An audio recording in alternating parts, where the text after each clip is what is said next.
It is our intention and interest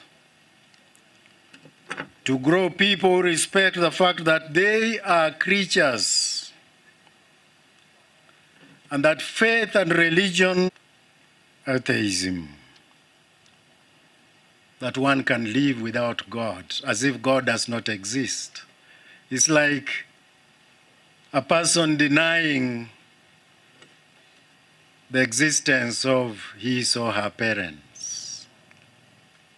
That would be a danger. Who would tell them about the danger of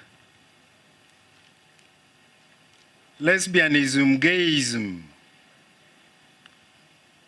and the attempt to change one's gender and sex? The LGBTQ.